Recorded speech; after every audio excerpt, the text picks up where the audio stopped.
तुमको। वेल, हमारे सारे सेशंस रिकॉर्ड होंगे। और मैं ऐसी कोई भी कमिटमेंट या ऐसी कोई भी एक्टिविटी नहीं करूंगा जिससे कि सामने वाले का फाइनेंशियल लॉस या फाइनेंशियल किसी तरीके का नुकसान हो सकता है। हाँ, मैं चीजें आपको समझाऊंगा कि कैसे करना है, मैं आपको तरीका बताऊंगा, मैं आपको लेवल्स भी दूंगा, मैं आपको सारे सेटअप्स भी दूंगा, मैं चीजें आपके लिए बहुत आसान करने की कोशिश करूंगा। सिर्फ एक काम नहीं करूंगा जो कि मैं करने के लिए अलाउड नहीं हूँ फिलहाल। क्योंकि जो चीजें जब सारी की चीजें जब रिकॉर्ड होंगी ना, रिकॉर्ड होने के बाद जब वो चीजें सारी लाइव जाएंगी यूट्यूब में, तो हो सकता है कि कल को जाकर के हमारे चैनल पे स्ट्राइक आ जाए या फिर चीजें मेरे खिलाफ चली जाए। तो वो चीजें मैं नहीं करना चाहता। बाकी सारी चीजें जो आपके फायदे के लिए है, किस तरीके से आप अपने कॉन्सेप्ट्स को और अच्छे तरीके से रिफाइन कर सकते हैं, कैसे आप अपना एक एज डेवलप कर सकते हैं, वो सारी चीजें हम लोग लाइव सेशन में करने वाले हैं। बेसिकली ये सेशन हमारा ना जो चलेगा, प्योर लर्निंग का चलेगा। और ऐसी ऐसी की टेक्निक्स हम लोग सीखने वाले हैं ना, जिसको यूज करके आप मार्केट में अच्छा परफॉर्म कर सकते हैं।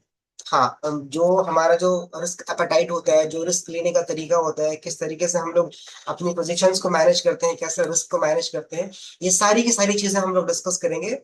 राइट, तो ऐसा नहीं सोचना है कि सर आप तो फिर कुछ बता ही नहीं रहे, मैं सब कुछ बताऊंगा। बट सिर्फ एक चीजें जो करने से मैं थोड़ा परहेज करूंगा, जो चीजें मैंने आपको बता दिया। एंड आई होप कि आप सब इन सब चीजों को समझ पाएंगे। आप सारे के सारे लोग स्मार्ट हैं, सारे के सारे लोग समझदार हैं। तो जो भी सेशन हमारा चलेगा ना, लेट्स से कि अगर किन्हीं को ऐसा लगता है कि वो सेशन उन्होंने मिस कर दिया, तो ये सारे सेशंस रिकॉर्ड हो रहे हैं। और ये रिकॉर्डेड सेशंस ना आपको यूट्यूब चैनल पे मिल जाएगा। एंड वी आर प्लानिंग कि हम लोग जो नेक्स्ट सेकेंड थर्ड सेशंस करेंगे ना, वो हम लोग लाइव स्ट्रीम करेंगे। वेल, तो ज्यादा मैं टाइम नहीं लूंगा, मैं डायरेक्टली आता हूँ चार्ट पे, जिसके लिए हम लोग यहाँ पे हैं। अच्छा, पहले before going through the chart, मैं ये जानना चाहता हूँ कि आप में से कितने ऐसे लोग हैं जिनको चार्ट में चीजों को एनालिसिस करने में प्रॉब्लम आ रहा है, या उनके पास जो सेटअप है उस सेटअप को एग्जीक्यूट करने में प्रॉब्लम आ रहा है। लाइक सेटअप तो दिखता है, ट्रेड्स तो दिखते हैं, बट जब लाइव मार्केट में जब ट्रेड लेने की बारी आती है तो फिर वहां पे चीज है ना आपको थोड़ी उल्टी पुल्टी सी दिखती है, यानी कि आप ना थोड़ा उस जगह पे कॉन्फिडेंस फील नहीं कर पाते। ऐसे कितने लोग हैं? Say yes in the chat box. जरा मैं देखना चाहूंगा कितने सारे लोग okay, let me see. Yes yes sir, miss, yes yes yes अबे भाई, सब लोग यस यस कह रहे हैं ओके, चलो ठीक है, बढ़िया, बहुत बढ़िया। जान करके अच्छा लगा कि चलो आप लोग ना कोशिश सर कर रहे हैं। मेरा that's a good screen thing. Pause हो गया है। सॉरी। हाँ, क्या बोल रहे थे, बोलो फिर से। सर स्क्रीन पॉज हो गया, कुछ चल नहीं रहा है वीडियो। मतलब मेरी आवाज क्लियर जा रही है ना आप लोगों तक? Am I audible to you all guys? मेरी आवाज आप सब तक जा रही है? सिर्फ आवाज आ रहा है। हाँ, तो नहीं नहीं, ऑडियो। आवाज भी आ रहा है और वीडियो भी आ रहा है सर। नहीं, अभी वीडियो। प्रॉपर आ रहा है। हाँ, ठीक है। वेल, तो ऐसा है कि ये जानकर अच्छा लगा कि चलो सारे लोग एटलीस्ट ट्राई तो कर रहे हैं। क्योंकि वीडियो में सिर्फ ब्लैंक आ रहा है सर। कोई बात नहीं, वो ब्लर ही है, ब्लर मैंने किया हुआ है। अब थोड़ा फोकस करिए मेरी बातों पे। क्या है ना कि लाइक, देखो, सर जब रिज्वाइन हम, कर सकते हैं? क्या क्या बोल रहे हो? सर रिज्वाइन कर सकते हैं सर, ब्लैक हाँ, स्क्रीन आ कर रहा लो है। कर लो कर लो, अगर ब्लर हो रहा सिर्फ है। ब्लैक जिनको स्क्रीन आ रहा है जिनको सिर्फ। मतलब रिकनेक्शन का इशू आ रहा है ना, वो एग्जिट करके वापस से रिज्वाइन कर लीजिए। मैं कर लूंगा एक्सेप्ट, टेंशन नहीं लेना है। I M changed. हाँ, तो मैं ये कह रहा था कि ये चीजें अच्छी बात है कि चलो आप लोग ट्राई कर रहे हैं तभी आप लोगों के सारे इश्यूज आ रहे हैं, and that's a good thing. तो ना, मैं, चलो वापस से आप लोगों को पहले मैं चार्ट पे लेके चलता हूँ, और चीजों को ना वापस से मैं आपको रीडिफाइन करने की कोशिश करता हूँ कि क्या है हमारी स्ट्रेटेजी और किस तरीके से हम कर रहे हैं काम। एक चीज है, आप लोगों को करने से बचना है। एक चीज, मैं आप लोगों को सीधे पहले स्क्रीन पे लेके चलता हूँ। बैकग्राउंड, ठीक है, स्क्रीन शेयर चलेगा, इंटायर स्क्रीन। चलो बढ़िया। ओके, मेरी स्क्रीन आप लोगों को दिख पा रही है?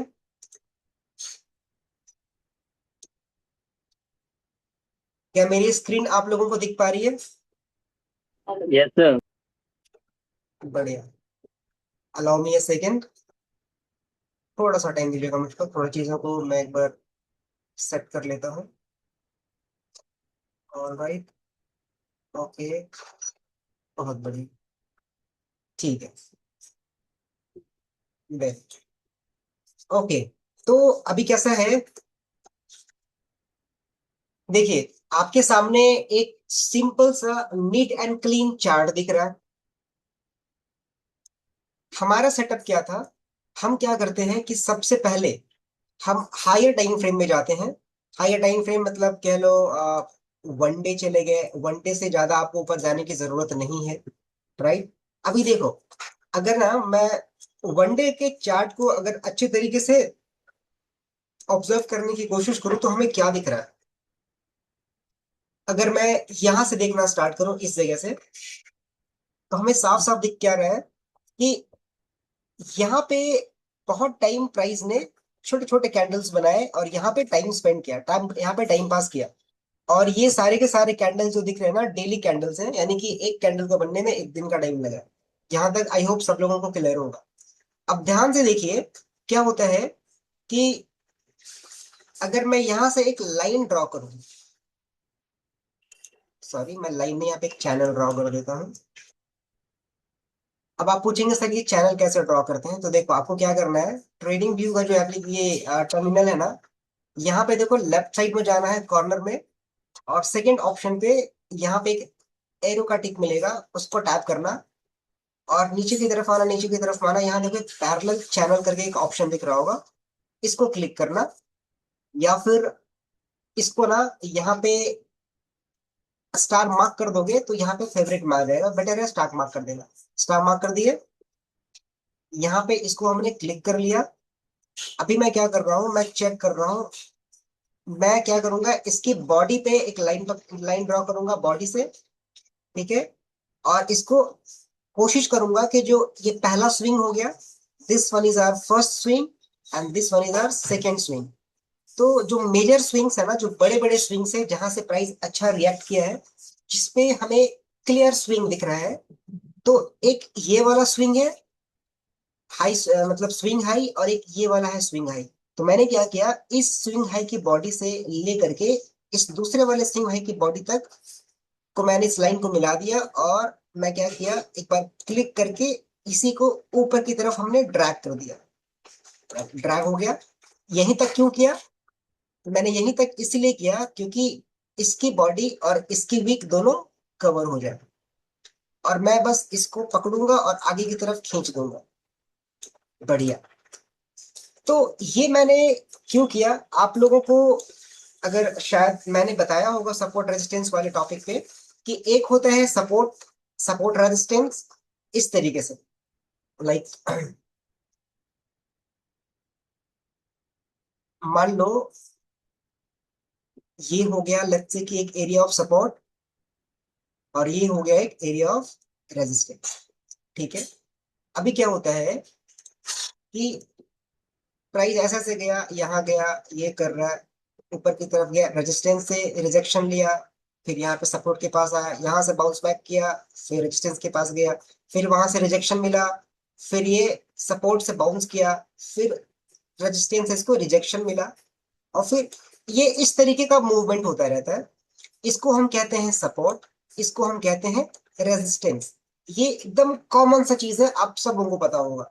और ये जो फॉर्मेशन होता है ना, ये वाला जो तरीका है, इसको हम कहते हैं स्टैटिक सपोर्ट एंड रेजिस्टेंस, यानी कि इसको कह लो कि नॉर्मल सपोर्ट एंड रेजिस्टेंस, और ये सबसे बेस्ट होता है। ठीक है। और एक होता है डायनेमिक सपोर्ट एंड रेजिस्टेंस। आप याद करने की कोशिश करो, आप लोगों को मैंने बताया होगा।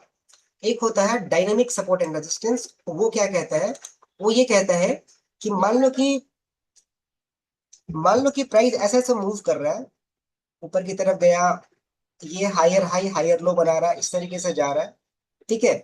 तो इसके साथ साथ ना, मैंने आप लोगों को एक कॉन्सेप्ट सिखाया था ईएमए का। ईएमए क्या होता है, moving average, EMA means exponential moving average. ये क्या होता है ना कि अगर मान लो कि मैं लेट्स से कि अगर मैं 21 EMA देख रहा हूँ, अगर मैं 21 EMA देख रहा हूँ, इसका मतलब होता है अगर ये डे का, अगर डेली चार्ट में देख रहा हूँ, डेली चार्ट में अगर मैंने 21 EMA लगाया है, अब ये बाद का डिस्कशन का चीज है कि वन डे का चार्ट पे हमको कौन सा EMA लगा के चेक करना चाहिए डायनेमिक सपोर्ट रेजिस्टेंस के लिए, वो सेकेंडरी पार्ट है। मैं बस समझाने की कोशिश कर रहा हूँ कि अगर मैंने 21 EMA का चार्ट लगाया हुआ है, एक तरीके का ये टूल है, इंडिकेटर कह सकते हो, बट मैं इसको टूल की तरह लेता हूँ।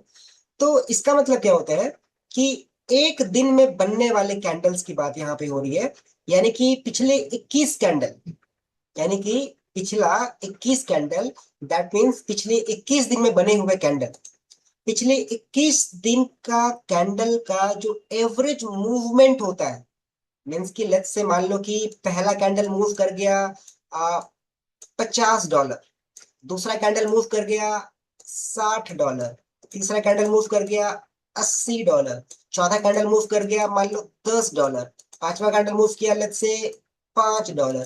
इस तरीके से करते करते करते करते जो लास्ट है 21st कैंडल, वो मूव किया मान लो $100, इतना मूव कर गया। तो अगर हमें इसका एवरेज निकालना होगा तो हम क्या करेंगे, सिंपल सी बात, सबका एडिशन करेंगे, डिवाइडेड बाई 21 कर देंगे। ये हमारा होता है नॉर्मल तरीका एक एवरेज कैलकुलेट करने का। तो ये बार बार बार बार बार बार ये सारी चीजें ना हमें कर पाना while we are on the trade, ये नेक्स्ट टू इम्पॉसिबल है। तो इसके लिए ना एक टूल होता है जो ऑलरेडी हमारे पास में अवेलेबल है इंडिकेटर के फॉर्म पे, जिसको हम कहते हैं मूविंग एवरेज, और उसका एक रिफाइंड फॉर्म होता है जिसको हम कहते हैं एक्सपोनेंशियल मूविंग एवरेज। आप यहाँ पे जाना, राइट, आप इंडिकेटर में जाना, आप यहाँ पे सर्च करना EMA, है ना, एक्सपोनेंशियल मूविंग एवरेज एक्सपोनेंशियल, ठीक है। तो इसकी बात मैं कर रहा हूं। तो अभी कैसा है कि अगर मान लो कि आपने 21 में लगाया है, तो ये एवरेज निकालने के बाद क्या होता है कि प्राइस जिस प्राइस पे चल रहा होगा उसी प्राइस पे लगातार इस तरीके से, जिस तरीके से प्राइस मूव करेगा उस तरीके से उसके पीछे पीछे पीछे पीछे एक लाइन भी मूव करती रहेगी। लेट्स से कि यूजुअली कैसा होता है कि प्राइस अगर ऊपर की तरफ मूव कर रहा है तो उसके पीछे पीछे उसका ईएमए भी मूव करता रहेगा, कुछ इस तरीके से। अगर प्राइस नीचे की तरफ गिर रहा है तो जैसे कि यहाँ पे देखो प्राइस नीचे की तरफ गिर रहा है, तो ईएमए भी कुछ उसके नीचे नीचे नीचे नीचे से गिरता रहेगा, ठीक है। तो ये जो ईएमए का लाइन है ना, इसको कहते हैं क्या, डायनामिक सपोर्ट एंड रेजिस्टेंस। या तो ईएमए यूज कर लो, या तो एक लाइन, जैसे कि ये टेढ़ा लाइन, तिरछा तिरछा लाइन, इसको कहते हैं ट्रेंड लाइन। ट्रेंड लाइन क्या कहते हैं, TRENDLINE। अभी मैं माउस से राइट कर रहा हूँ तो थोड़ा सा स्पेलिंग पे मत जाना, कल से हम लोग ना वो टैब पे करेंगे ना तो राइटिंग्स भी आपको अच्छी लगेंगी, तो उसके लिए मैं पहले से सॉरी बोलता हूँ। तो ये एक ट्रेंड लाइन होता है, यानी कि ट्रेंड लाइन से आने वाला सपोर्ट रेजिस्टेंस और ईएमए से आने वाला सपोर्ट रेजिस्टेंस, इसको हम कहते हैं डायनेमिक सपोर्ट रेजिस्टेंस, राइट। तो हम जब ट्रेंड एनालिसिस करते हैं ना, जब हम सॉरी ट्रेड को एनालिसिस करते हैं, तो हम दोनों को देखते हैं, बट ज्यादा हम प्रेफरेंस इसको देते हैं जो हमें देना चाहिए, क्योंकि ये ज्यादा एक्यूरेट रहता है, ज्यादा अच्छे तरीके से काम करता है। तो चलो मैं इसको मिटा देता हूँ। अब मैं आता हूँ चार्ट पे। अब ध्यान से देखिएगा, यही मैंने किया है। यहाँ पे मैंने ना एक डायनामिक रेजिस्टेंस क्रिएट किया, मतलब मैंने ड्रॉ किया। तो यहाँ पे देखो ध्यान से कि वन डे का चार्ट क्या कर रहा है, प्राइस ऊपर गया, यहां से इसने प्राइस एक लोअर हाई बनाया, ठीक है, फिर यहाँ पे एक लोअर हाई बनाया, यानी कि और बनाते के साथ साथ देखो प्राइस ऊपर की तरफ गया, यहां से अच्छा मूव आया, है ना, एक यहाँ से देखो लंबा मूव आया। दूसरी बार जब प्राइस गिरा यहाँ से तो छोटा सा मूव आया। तीसरी बार जब गिरने की कोशिश करी तो एकदम एकदम एक कैंडल का मूव आया। तो इससे ये समझ में आ रहा है वन डे का चार्ट पे कि यहां से जब प्राइस गिरा तो देखो, तो 1 2 3 4 5 6 छह कैंडल बने, यानी कि 7 8 9 10, लगभग 10 कैंडल बने गिरते हुए, राइट। दूसरी बार में कितने कैंडल बने, एक कैंडल, दो, तीन, चार, पांच कैंडल बने। तीसरी बार में एक कैंडल, दो कैंडल ही बने। यानी कि इससे साफ साफ क्लियरली समझ में आ रहा, साफ साफ कि इस मूव में क्या समझ में आ रहा है कि इस वाले मूव में, ये वाला मूव में सेलर्स जितना स्ट्रांग था, सॉरी, इस वाले मूव पे, इस वाले मूव में सेलर जितने स्ट्रांग थे, इससे कम स्ट्रांग इस वाले मूव में, और उससे कम स्ट्रांग इस वाले मूव में। आपको याद होगा वो वाला टॉपिक जब हम सीखे थे, एक होता है प्राइस का, जिसको हम कहते हैं डिस्प्लेसमेंट, या आप कह लो क्या कहते हैं उसको, इम्पल्सिवनेस। प्राइस का इम्पल्सिवनेस का मतलब होता है कि प्राइस जितनी स्पीड में मूव कर रही है या जितना ज्यादा दूर तक मूव कर रही है, इसका मतलब होता है कि वो उतना ज्यादा स्ट्रांग है। लेट्स से कि बायर्स, अगर प्राइस ऊपर की तरफ मूव कर रहा है, दूर तक जा रहा है अच्छी स्पीड में, यानी कि उसमें बायर्स स्ट्रांग होते हैं। और अगर प्राइस गिर रहा है, लंबी दूरी तय करता है गिरते हुए, मतलब उसमें सेलर्स स्ट्रांग होते हैं। तो इस वाले मूव में सेलर्स की स्ट्रांगनेस कंपैरेटिवली ज्यादा है इस वाले मूव से। ये क्लियर है?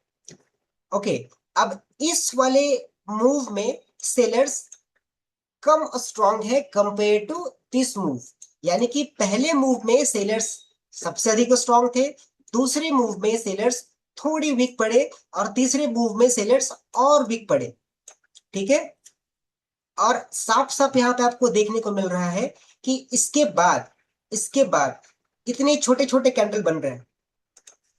यहां देखो, जब सेलर्स वीक पड़ता चला गया, जब सेलर्स वीक पड़ता चला गया, तो उसके बाद क्या हो रहा है, यहां पे अचानक से एक ऐसा दानव कैंडल बनता है। इसको कहते हैं कैसा कैंडल? कैसा कैंडल कहते हैं, कौन बोलेगा? एनीवन? चैट बॉक्स पे लिखो। दा- इसको दानव कहते हैं, कैंडल। हाँ, मारूबोजू कैंडल है। इसको कहते हैं हम DISPLACEMENT, डिस्प्लेसमेंट कैंडल। हालांकि मारूबोजू कैंडल है, बट वो बहुत ही बेसिक सा हो गया। डिस्प्लेसमेंट कैंडल का मतलब होता है ऐसा कैंडल जिसपे ना प्राइस बहुत स्पीड मूव करता है। ठीक है? बहुत स्पीड मूव करता है वहां पे ना। मैक्सिमम अगर ये सेलर बायर्स का अगर डिस्प्लेसमेंट मूवमेंट है, कैंडल है, तो सेलर्स को बहुत कम चांस मिला होगा यहाँ पे एंट्री करने का, और अगर मिला भी होगा तो ट्रैप हुए होंगे। यहाँ पे पूरा का पूरा कंट्रोल आप देख सकते हो कि बायर्स का कंट्रोल दिख रहा है। वेल, ये समझने के बाद आप ये समझिए कि अब क्या होता है कि यहाँ पे हमने ऑलरेडी एक लिक्विडिटी का एरिया बना करके रखा था। अब प्राइस देखो तो, इस पूरे एरिया पे, यहां से, अगर आप यहां से मार्क करोगे, इस एरिया से लेकर के इस एरिया तक लगभग लगभग कितने कैंडल हैं? 28 कैंडल्स हैं। लगभग 40 डेज लगे, 40 दिन में। कितने? टोटल 40 दिन में एक भी कैंडल ऐसा नहीं बना जो इसके बराबर का हो। 40 दिन के बाद अचानक से ऐसा कैंडल बनता है, तो इससे समझ में आना चाहिए कि अब इसमें बायर्स एकदम खतरनाक तरीके से एंटर कर चुके हैं। अब जो मार्केट का ट्रेंड है, अब अपने हिसाब से चलेगा बाइंग की तरफ। यहाँ पे आपको दिखा कि बायर्स स्ट्रांग है। अब देखो, इस लिक्विडिटी एरिया में आने के बाद यहाँ पे इसने, प्राइस ने वापस से, जिसको छोटा छोटा टारगेट देना होगा दिया होगा, फिर यहाँ पे ट्रैप किया और वापस से फिर गया। और ये देखो तो, ध्यान से देखना, ये वन डे का चार्ट है। वन डे का चार्ट में लिक्विडिटी एरिया है। वेल, तो अगर वन डे का चार्ट में लिक्विडिटी एरिया है, तो ये ऑब्वियस सी बात है कि 4 घंटे में भी होगा। है? बिल्कुल है। 1 घंटे में भी होगा, ऑब्वियसली होगा। देखो है। आधे घंटे में भी होगा, डेफिनेटली होगा। देखो है। 15 मिनट में भी होगा, ऑब्वियसली होगा। देखो है। 5 मिनट में भी होगा, ऑब्वियसली होगा। सॉरी, पैसा मांग रहा है, इसको नहीं देंगे। तो मतलब आप समझना, वो कॉन्सेप्ट जो हमने पहले सीखा था कि अगर हायर टाइम फ्रेम पे, अगर एक दिन का टाइम फ्रेम में कोई अगर एक लिक्विडिटी एरिया होती है, तो उससे नीचे जितने भी टाइम फ्रेम्स होते हैं, सब में वो एक लिक्विडिटी एरिया कंसिडर करी जाती है। और इसलिए ये भी एक बड़ी वजह होती है कि इसे हम कहते हैं मेजर लिक्विडिटी एरिया या फिर इवेंट लेवल। इवेंट लेवल को अगर मार्केट रेस्पेक्ट नहीं कर पा रहा है, तो आप समझ लो इवेंट लेवल पे सेलर्स ने आए, बट सेलर्स को ट्रैप करके बायर्स फिर से अग्रेसिव हो गए, मतलब बायर्स फुल मूड में है, बायर्स मार्केट को ऊपर ले जाने के फुल मूड में है। तो यहां से ना इस जगह आसपास में आपको मार्केट का सेंटिमेंट समझ में आता है, मार्केट का डायरेक्शन समझ में आता है कि यहाँ पे ना बायर्स पूरी तरीके से कंट्रोल में है। तो जब आपको ये समझ आ रहा है कि इस आसपास बायर्स पूरे कंट्रोल में है, अब देखो यहाँ पे मैं वन डे का चार्ट में ही देख रहा हूँ, ठीक है। ये भी देखो, यहाँ पे नीचे की तरफ में आने के बाद ये वापस से एक बड़ा कैंडल बनाया, डिस्प्लेसमेंट कैंडल, मारुबुजू कैंडल जैसा यहाँ बना था। देखो एक कैंडल, दो कैंडल, तीन, चार, पांच, छह। जब एक यहाँ पे रेड कैंडल बना, उसके बाद उसको मिला करके लगभग छह कैंडल बने। उन छह कैंडल के कंपैरेटिवली ये वाला ग्रीन कैंडल काफी बड़ा है। तो यहाँ फिर से बायर्स का एक अग्रेसिव बाइंग दिख रही है, ठीक है। ये होने के बाद में अभी देखो, अभी यहाँ पे हम बिल्कुल प्योर, हमारा जो बायस था ना, हमारा जो डायरेक्शन है वो किस तरफ का है, बाइंग की तरफ का है, सेलिंग की तरफ का है। चैट बॉक्स से फटाफट लिखो, B for buying, S for selling. जिनको लगता है कि बाइंग का है वो बी लिखो, जल्दी जल्दी बताओ। यहाँ पे हमारा डायरेक्शन क्या मालूम चल रहा है? वेल, बाइंग बाइंग बाइंग, बहुत बढ़िया, ग्रेट, वेरी गुड। अब जब हमें समझ में आ गया कि यहाँ पे जो हमारा डायरेक्शन है, हमारा जो बाइसनेस है वो बाई का है, बाई साइड का है, तो हम जान के भी चाह कर भी हम ना यहाँ पे सेल साइड का प्लान नहीं करने वाले हैं। ऑल्दो मार्केट बहुत हाई में है, 4600 के आसपास की एरिया पे है, even after we are in a direction of buying position, हम लोग बाइंग पोजीशन में बने रहेंगे। जब भी हमें बाई साइड की लिक्विडिटी मिलेगी, मतलब जब भी हमें मतलब बाई साइड का ट्रेड मिलेगा, देखिएगा कि सपोर्ट एरिया के पास में जहां भी आपको दिखे लिक्विडिटी स्वीप हो रहा हो, वहां पे आप एक अच्छे एंट्री सिग्नल के साथ में अपने ट्रेड को प्लान कर सकते हैं। यहां पे भी देखो प्राइस नीचे की तरफ आने की कोशिश करा, लेकिन वापस से इसको बायर्स ने उठा दिया, और उसके बाद देखो फिर से एक अच्छा कैंडल बन गया, मतलब कि अभी बाइंग है। अच्छा, और ये बाइंग कहां तक जा सकती है? तो देखो जरा, ये वाला एरिया अगर मैं एक मार्क करने की कोशिश करूं, थोड़ा मैं इसको जूम आउट कर लेता हूं ताकि चीजें ना, लाइन हमें बहुत क्लियर दिखे। ओके,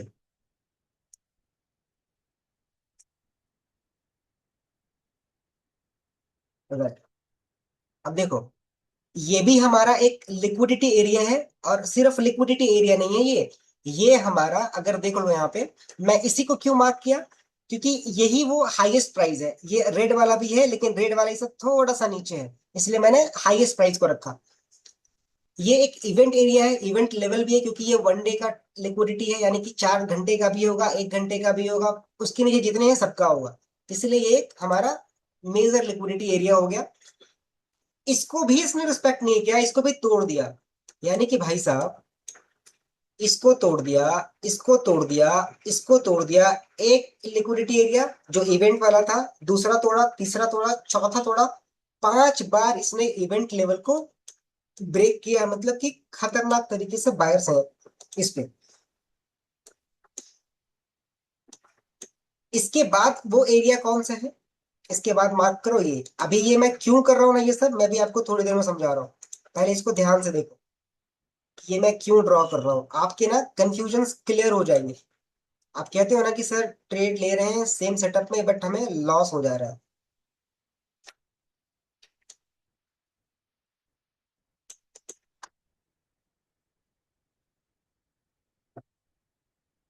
ओके, अच्छा, और दूर है भाई साहब, चलो यार, बहुत बढ़िया। ठीक है, देखो, यानी कि ये वो एरिया है, ये आपका है 4770 के आसपास तक। इस एरिया तक प्राइस पूरी की पूरी कोशिश करेगा कि इस एरिया की लिक्विडिटी को ये टच करे।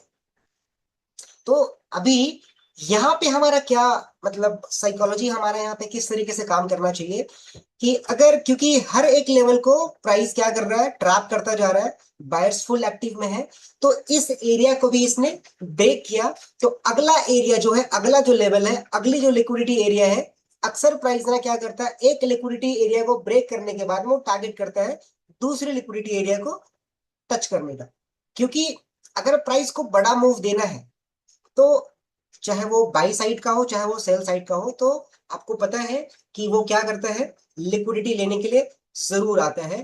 तो अभी समझ लो कि अभी हम बाइंग फेज में है, अभी फुल ऑन बाइंग है। तो हम क्या करेंगे, अब आ जाएंगे 4 घंटे का टाइम फ्रेम में। अब देखो 4 घंटे का टाइम फ्रेम क्या कर रहा है। 4 घंटे का टाइम फ्रेम में आपको यहाँ पे ग्रीन कैंडल्स भी दिख रहे हैं, रेड कैंडल्स भी दिख रहे हैं। तो सर इसमें हम कैसे अपने आप को समझाएं कि यहाँ पे हमको बाई करना है कि सेल करना है। तो सर हम इसमें ये भी कर सकते हैं, यहाँ पे आपको दिख रहा है 4 घंटे में इसका हाई हमने मार्क कर लिया। हमने क्या किया, हमने इसके हाई को मार्क कर लिया, हमने इसके लो को मार्क कर लिया। यहाँ पे लिक्विडिटी स्वीप हुआ तो हम यहाँ के लिए एंट्री प्लान कर लिए। ऐसे भी करेंगे, अगर आप बाइंग साइड की तरफ के लिए करेंगे तो वो भी आपके लिए यूजफुल हो सकता है। ठीक है, बट थोड़ा सा वेट करिए, अभी मैं आ रहा हूं मुद्दे पे। अब हम देखते हैं 1 घंटा क्या कह रहा है। 1 घंटा देखो, 1 घंटा का चार्ट क्या कह रहा है। 1 घंटा का चार्ट कह रहा है कि ये देखो तो इसने हाई मारा, फिर लो मारा, फिर हायर हाई बनाया, हायर लो बनाया, हायर हाई बनाया, हायर लो बनाया, हायर हाई बनाया। कुछ इस तरीके से प्राइस जा रहा है। अगर आप मेरी बातों को समझ पा रहे हैं तो आप, मैं क्या कहना चाह रहा हूँ आपको समझ पा रहे होंगे। देखो, फिर इसने इक्वल हाई बनाया, फिर ऑलमोस्ट इक्वल लो बनाया, अब इसने वापस एक हायर हाई बनाया। तो अगर इस तरीके का फॉर्मेशन हो रहा है, मतलब ये हमारा प्राइस, ऑब्वियस सी बात है कि ट्रेंडिंग में है, अप ट्रेंड में है। प्राइस अप ट्रेंड में भी है, और ये भी देख के समझ में आ रहा है कि इसमें जो बुल्स हैं, जो बायर्स हैं, वो चार्ज संभाले हुए हैं, अब वो कंट्रोल में है। और डायरेक्शन देख के भी हमें समझ में आया बड़ा टाइम फ्रेम का कि बायर्स कंट्रोल में है। अब बात आती है कि सर हम प्लान क्या करें, कैसे हमको एंट्री वेंट्री करना है। तो जब बड़े टाइम फ्रेम पे हमें समझ में आ गया, 1 घंटा 4 घंटा थोड़ा सा कंफ्यूजिंग है। 4 घंटे के मामले में अगर आप देखो तो ये वो एरिया है जहां पे वापस से बायर्स आ सकते हैं। बड़े बायर्स की बात कर रहा हूँ। ठीक है, ये वो एरिया है जहां से आपको बड़े बायर्स आते हुए दिखेंगे। ठीक है, ध्यान दीजिएगा इस एरिया पे। कौन सा प्राइस ये लेवल है, ये 4630 के आसपास का। अगर प्राइस इस आसपास आता है तो यहाँ पे स्वीप के बाद में आपको एक अच्छा मूव देखने को मिल सकता है। बट प्रॉब्लम ये है, जैसा आपने बताया कि सर कॉन्सेप्ट तो समझ में आ गए हैं, बट जब अपन एंट्री मारते हैं ना तो फिर हमें एसएल हो जाता है। चलो ठीक है, देखते हैं। मार्केट तो बड़ा सही जगह पे है। अभी देखो, क्योंकि हमारा बायस जो है वो बाइंग का है।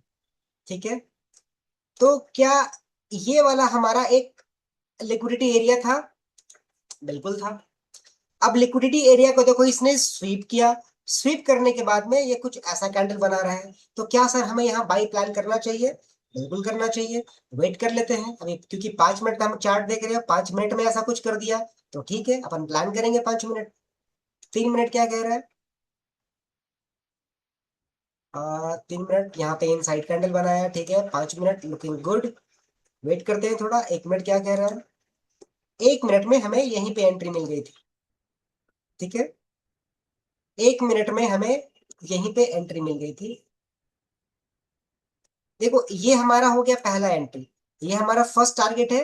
हम हमेशा कहते हैं कि सेकंड टारगेट की तरफ जाओ, ये होना चाहिए हमारा सेकंड टारगेट, या फिर इसको ले सकते हैं। ठीक है, यही ले लो। Right. अब यहाँ पे दो चीजें हैं। दो चीजें क्या है कि अगर आप यहाँ पे एंट्री लेते हो तो पहली एंट्री, आपको मैंने कहा था कि पहली एंट्री जो है थोड़ा सा रिस्की होता है। ठीक है, पहली एंट्री जो होती है वो थोड़ी सी रिस्की होती है। रिस्की इन द सेंस कि ये आपको ना स्नाइपर एंट्री दिलाता है कि अगर ये ट्रेड चला तो आपके स्टॉप लॉस मिनिमम होते हैं और टारगेट मैक्सिमम होते हैं। ठीक है, बट वैसे लोग जो चाहते हैं कि सर नहीं, हम ना थोड़ा प्रिसाइज एंट्री ले। प्रिसाइज एंट्री ले कहने का मतलब क्या, कि हमें कोई दिक्कत नहीं, एसएल थोड़ा बड़ा भी चलेगा बट हमें एसएल थोड़े कम जाए। तो उसके लिए क्या करना है कि जब भी प्राइस इस तरीके से किसी एक एरिया का लिक्विडिटी को ब्रेक करे, ब्रेक करने के बाद में क्या होगा कि वो वापस से यहाँ पे एक लिक्विडिटी क्रिएट करेगा। कि ब्रेक करके जब वापस घूम रहा होगा तो ऑब्वियस सी बात है ना कि अपने लो पे एक लिक्विडिटी क्रिएट करेगा। लिक्विडिटी क्रिएट करने के बाद में प्राइस नीचे की तरफ में आएगा, नीचे की तरफ में आए और ध्यान देना कि इसके लो को ना तोड़े। अगर इसके लो को तोड़ दिया तो फिर मार्केट गिर जाएगा। इसके लो को नहीं तोड़ना चाहिए, ठीक है।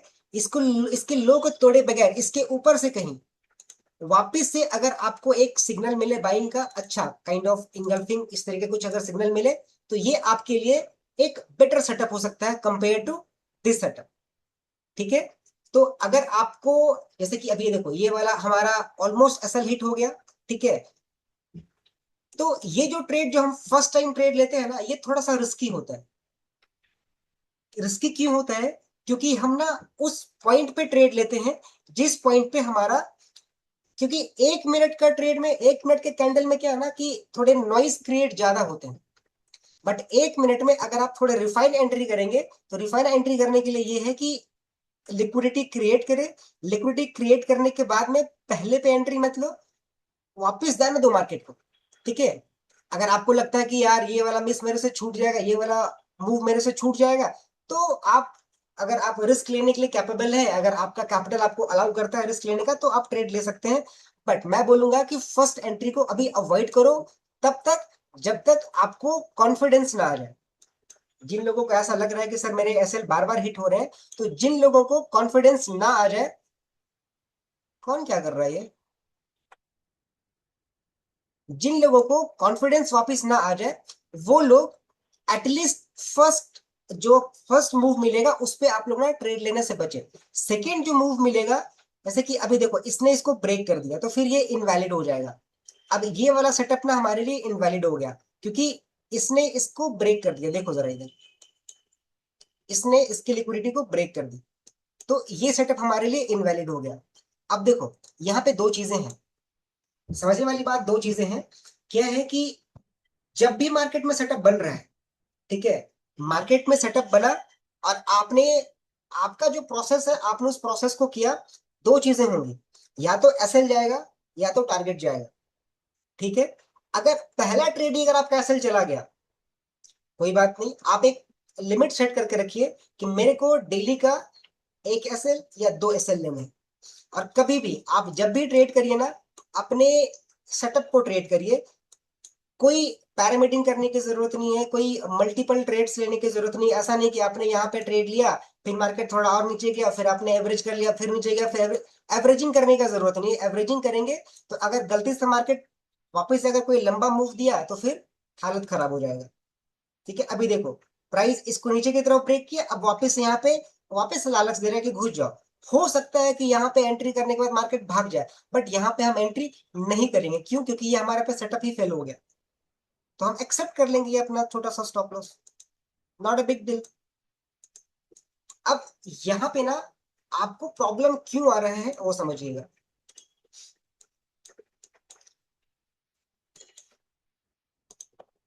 देखिए, मान लो कि आपके पास में एग्जाम्पल के तौर पे आपके पास में 1 लाख का कैपिटल है। कितने कैपिटल है? 1 लाख। आपके पास में 1 लाख रुपए का कैपिटल है, और आपको क्या लग रहा है कि अरे ये तो बहुत बड़ा कैपिटल है, चलो हम क्या करते हैं, मल्टीपल ट्रेड्स मार देते हैं, क्या ही फर्क पड़ जाएगा। आपने क्या किया, आपको सेटअप मिला, पहला सेटअप मिला, आप एंट्री कर लिए। दूसरा सेटअप मिला, आप एंट्री कर लिए। तीसरा सेटअप मिला, आप एंट्री कर लिए। होता क्या कि हो सकता है कि आपका इस तीन में से पहला सेटअप आपका परफेक्ट था, आपने एंट्री ले लिया। दूसरा सेटअप भी आपका मान लो परफेक्ट था, आपने एंट्री ले लिया। तीसरा सेटअप भी आपका परफेक्ट किया और आपने एंट्री ले लिया। आपने बोला कि सर सेटअप तो मेरा परफेक्ट था, हमने एंट्री ले लिया। ठीक है, सेटअप आपका परफेक्ट था, लेकिन सब कुछ सेटअप नहीं होता है। There is a term called risk management, ठीक है, रिस्क मैनेजमेंट।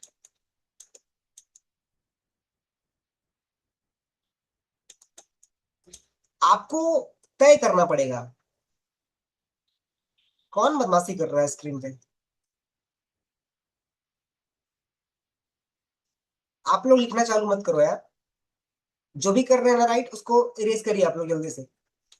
रिस्क मैनेजमेंट का मतलब क्या होता है कि मान लो आपको ना आपको सबसे पहले तय करना पड़ेगा, आपको ये आपके दिमाग में ना ये चीज ना, ये सॉफ्टवेयर इंस्टॉल करना पड़ेगा कि अगर मेरे पास में 1 लाख का कैपिटल है तो वो कौन सा अमाउंट है जिसको मैं आज रिस्क पे डाल सकता हूँ।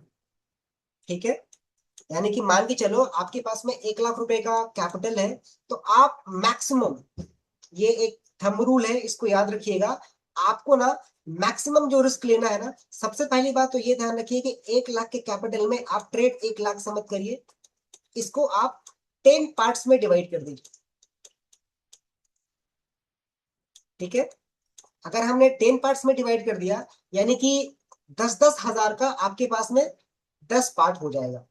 तो आप जब भी ट्रेड करिए ना, तो एक ट्रेड में, ध्यान दीजिए, एक ट्रेड में जो आपका कैपिटल यूज होना चाहिए वो मैक्सिमम 10 के यूज होना चाहिए। मैक्सिमम कितना? 10 के यूज होना चाहिए। Maximum capital should be use 10,000 only, rupees की बात कर रहा हूं। ठीक है, और इस पे जो आपका रिस्क होना चाहिए ना, इसका 10% रिस्क। एक सेकंड था, बहुत बारिश बहुत तेज हो गई, मैं थोड़ा विंडो लॉक कर लेता हूँ।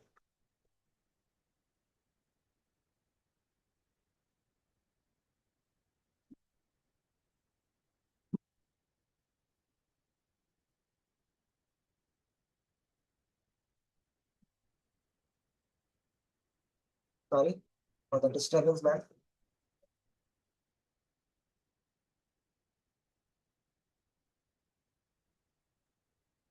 अभी क्या है कि आपका जो 10,000 का कैपिटल है, यानी सॉरी 10,000 का जो डिप्लॉयड कैपिटल है, डिप्लॉयड कैपिटल का मतलब होता है, इसको हम कहते हैं क्या? Diploid capital. डिप्लॉयड कैपिटल का मतलब होता है कि वो कैपिटल जो जिसको आपने यूज किया है उस ट्रेड को लेने के लिए। ठीक है, और इसका 10% यानी कि 1,000, 1,000 ओनली। आपका रिस्क कितना होना चाहिए? 1,000 मैक्सिमम एक दिन का, नॉट मोर देन दैट। अभी आपका फोकस पैसे बनाने पे नहीं, अभी आपका फोकस ना होना चाहिए प्रोसेस को लर्न करने पे। एक सेकेंड, हाँ बोलो। नहीं, नहीं भैया नहीं आया अभी, सॉरी। ओके, देखो अभी आपका जो प्रोसेस होना चाहिए ना, वो पैसे बनाने पे नहीं, आपका फोकस होना चाहिए प्रोसेस को सीखने पे। अच्छा, अब इसमें सर प्रोसेस को सीखने का क्या मतलब है कि अभी क्योंकि आप लर्न कर रहे हैं, स्टार्ट कर रहे हैं, लिक्विडिटी क्या है ना गाइस, ध्यान से समझिएगा। Liquidity concept purely psychological concept है, इतना आसान नहीं है। ठीक है, अभी देखो, यहाँ पे बहुत लोगों को लग रहा है अरे सर देखे सर आपका लॉस हो गया ना, बहुत तेज बन रहे थे।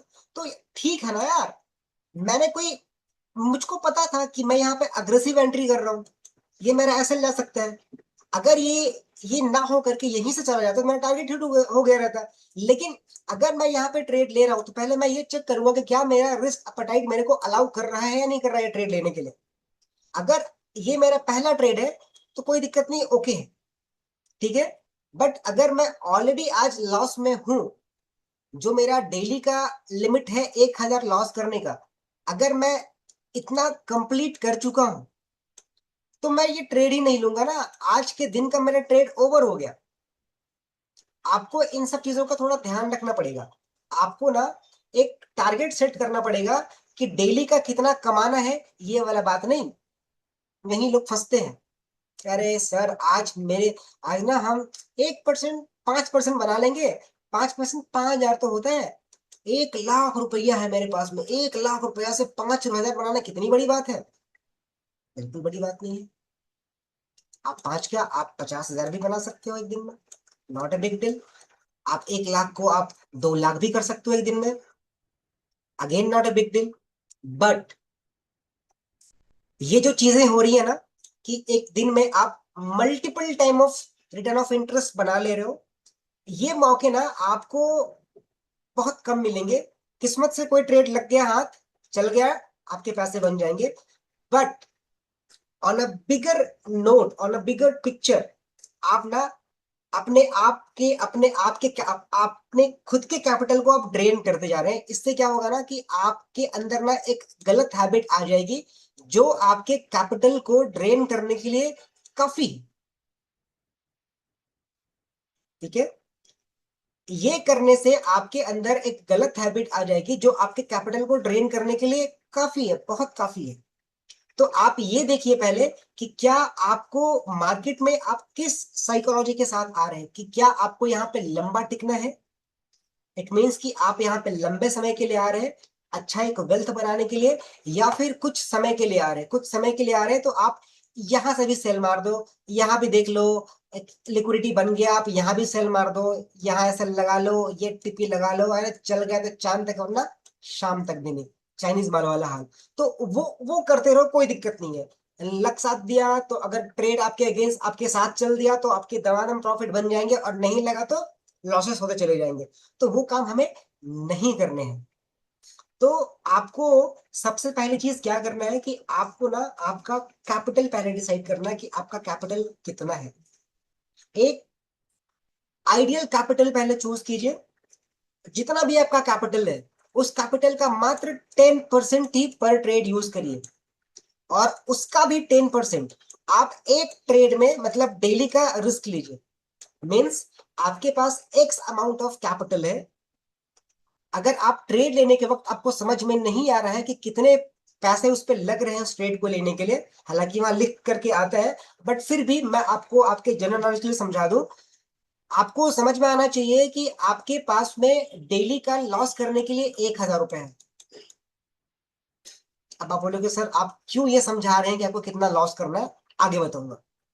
कि instead of making you understand कि आपको डेली का कितना प्रॉफिट करना है, I am here to teach you that daily का कितना लॉस आप झेल सकते हैं, डेली का कितना लॉस करना है। मैं उल्टा क्यों सिखा रहा हूं आपको भी थोड़ी देर में समझ में आएगा, मैं समझाऊंगा। देखिए क्या है कि अगर आपका लॉस फिक्स है, ठीक है, अगर आपका लॉस फिक्स है कि मेरे को डेली का 1,000 लॉस करना है, और मुझको डेली के ज्यादा नहीं आ, 2 ट्रेड लेने हैं। कितने? 2 ट्रेड लेने हैं डेली के, हमें 2 ट्रेड्स लेने हैं इसी सेटअप में। कोई एक सेटअप पकड़ो, मैं ये नहीं कहता कि आप लिक्विडिटी ही पकड़ो, आपके दिमाग में और भी कोई सेटअप है तो आप उसका बैक टेस्टिंग कर लो। आप देखो कि क्या उसका रिजल्ट अच्छा आ रहा है। अगर उसका रिजल्ट 50% 60% भी है विन रेट, तो बढ़िया है, आप उस पर काम कर सकते हो। आप देखो कि उसका विन रेट कैसा है। आप कोशिश करो कि दिन में महज 2 ट्रेड्स करने हैं, ज्यादा नहीं। एज ए बिगिनर, क्योंकि अभी आप अभी स्टार्ट कर रहे हो, तो आप ज्यादा ट्रेड करने पे फोकस मत करो। एक बहुत अच्छा लाइन है कि quantity over quality is more preferable. आप कभी भी ना क्वांटिटी के ऊपर आप क्वालिटी को रखना चाहेंगे आप। और जब आपके पास में ना क्वालिटी ट्रेड्स मिलेंगे ना, जब आप क्वालिटी को प्रेफरेंस देंगे तो आपके जो ट्रेड्स मिलेंगे ना क्वालिटी ट्रेड मिलेंगे। अभी मान लो कि आपके माइंड में था कि अरे मेरे को यार आज बनाना है मान लो 2,000 रुपए, आपको दिख गया सेटअप, सर लिक्विडिटी उड़ाया, लिक्विडिटी बन गया, यहाँ बन गया, आप यहाँ पे घुस जाओगे। आपके दिमाग में है कि मेरे को आज 2,000 बनाना है। आप जब भी मार्केट में घुसोगे ना आपके दिमाग में यही थॉट रहेगा कि मुझको 2,000 रुपए आज बनाने हैं एट एनी कॉस्ट। और उस चक्कर में आप, हो सकता है जहां पे आपको लॉस 500 रुपए का होना था आज का, आप वहां पे इस चक्कर में आप 5,000 रुपए का लॉस दे दोगे, आपको पता भी नहीं चलेगा। At the end of the day जब आप अपना पोर्टफोलियो चेक कर रहे होंगे तो आपको रियलाइज होगा कि अरे यार ये व्हाट डिड आई डू, ये मैंने क्या कर दिया। वेल तो वही मैं समझाने की कोशिश कर रहा हूं कि instead of targeting your target, try to target your loss. क्योंकि लॉस जो है ना वो हमारे कंट्रोल में है, बट प्रॉफिट जो है ना वो मार्केट के हैंड में है। प्रॉफिट मार्केट देने का काम प्रॉफिट मार्केट का है, हमारे कंट्रोल में नहीं है। बट लॉस तो हमारे कंट्रोल में है ना, कि मैं कितना लॉस ले सकता हूं। उसी के लिए ना ये मैं करता हूं कि ये हमारी एंट्री है, यहाँ हमारा स्टॉप लॉस लग जाएगा। मैं चाहता तो मैं इसको छोड़ सकता था, मैं ये कहता कि अरे यहां से फिर घूम ही जाएगा, कोई दिक्कत नहीं है, यहां से तो फिर घूम ही जाना है, फिर यहां से लिक्विडिटी स्वीप करेगा फिर घुमा देगा। तो ये एक अलग तरीके का ट्रेडिंग हो गया यार ये। इसको 2 तरीके से आप कह सकते हो। एक इसको आप कह सकते हो कि प्योर गैम्बलिंग भी नहीं कह सकते। ये वैसे लोग करते हैं ना जिनके पास लिवरेज बहुत होता है, लिवरेज मीन्स की कैपिटल बहुत बड़ा होता है, हाईली प्रोफेशनल लोग होते हैं उन लोग को, क्योंकि वो लोग को फर्क नहीं पड़ता छोटे छोटे स्टॉप लॉसेस से। ठीक है, वो लोग ये कर सकते हैं, बट अभी हमारे पास क्योंकि कैपिटल कम है और अभी हमारा बिगिनिंग का फेज है, तो हम ये सब हरकतें नहीं करेंगे। अगर हमारा डेली का टारगेट 1,000 लॉस करने का है, ठीक है, और 2 ट्रेड लेने हैं, मतलब एक ट्रेड पे मेरे को 500 रुपए का लॉस है, तो सबसे पहला चीज क्या होगा, जो वेरी फर्स्ट चीज होगी वो आपका ये होगा कि आप इधर देखना।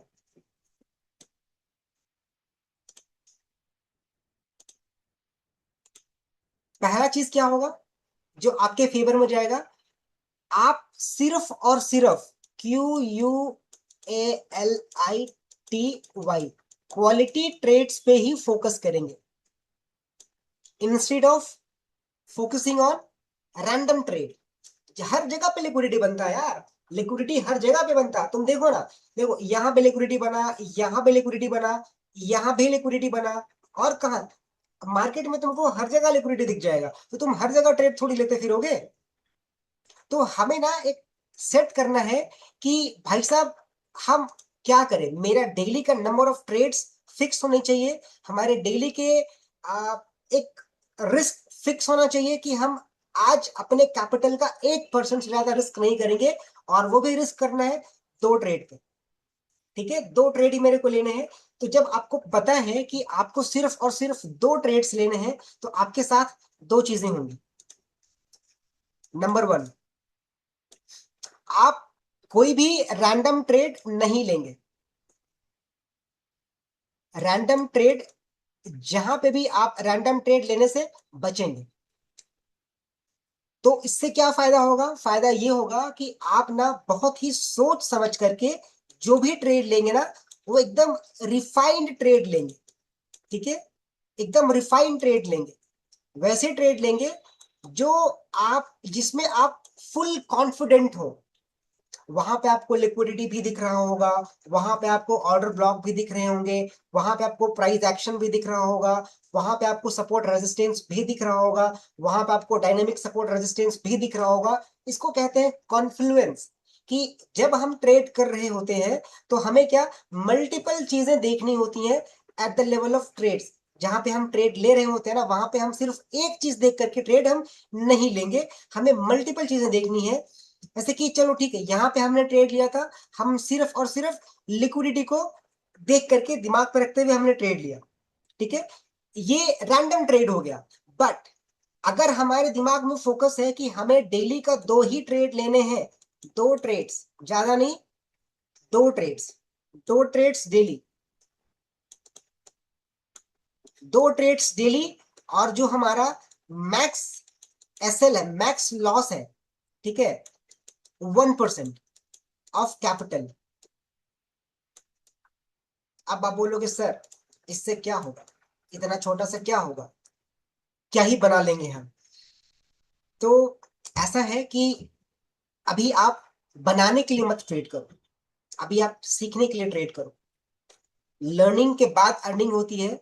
अब लर्निंग सिर्फ कोर्स सीख लेना इज नॉट लर्निंग।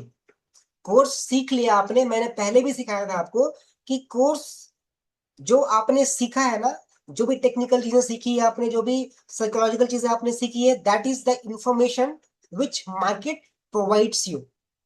मार्केट को देख करके जो आपको समझ में आता है ना, जो आपने सीखा है, that is only your information. उस इंफॉर्मेशन के बेसिस पे आप क्या करते हैं, ट्रेड्स लेते हैं। और जो ट्रेड्स का आउटकम होता है ना, चाहे वो स्टॉप लॉस गया, चाहे वो टारगेट गया, यानी कि आपके लॉस हुए या प्रॉफिट हुए, that would be your experience. अब वो एक्सपीरियंस क्यों होगा, क्योंकि उस ट्रेड के बेसिस पे आपका एक परसेप्शन डेवलप होगा कि अच्छा हमने इस बार ये ट्रेड लिया था, तो हमारी यहाँ पे गलती हुई थी, इसकी वजह से हमारा ये आउटकम मिला। हम उसको डायरी में नोट भी करते चले जाएंगे, इसको हम लेजर कहते हैं। आई मीन क्या कहते हैं उसको, आ, क्या मेंटेन करना बोलते हैं यार उसको, लेजर ही कह लो। ठीक है, हाँ, तो वो हम उसको मेंटेन करते हैं। तो उससे हमको समझ में आता है कि हमने क्या गलतियां करी। अभी आपका बिगिनिंग फेज है, आप अगर मतलब रिफाइंड एंट्री करेंगे, कम एंट्रीज करेंगे, सिलेक्टेड ट्रेड्स लेंगे ना, तो आपके कैपिटल बचे हुए रहेंगे। जो आपको बाद में मार्केट कहीं नहीं भागा जा रहा। थोड़ा सा टाइम दे दो मार्केट को, 2 4 5 6 महीने टाइम दे दो। इस बीच में लिमिटेड ट्रेड्स लो, अपने सेटअप में ट्रेड लो, और प्योरली अपने आप की आपके जो प्रोसेस है ना उसको फॉलो करो। इतना टाइम देने के बाद में ना, जो मैंने पहले भी कहा था कि इस पे 2 250 ट्रेड मार लो, आपके अंदर ना गजब का कॉन्फिडेंस आ जाएगा। फिर आपको ये देखते के साथ समझ में आ जाएगा कि यहाँ पे आपको ट्रेड लेने हैं कि ट्रेड नहीं लेने हैं। और अगर ये लेने के बाद में जो भी रिजल्ट होगा ना, वो आप पे कोई खास असर नहीं डालेगा। समझ में आ रही मेरी बात? अगर आ रही है तो say write Y in the chat box.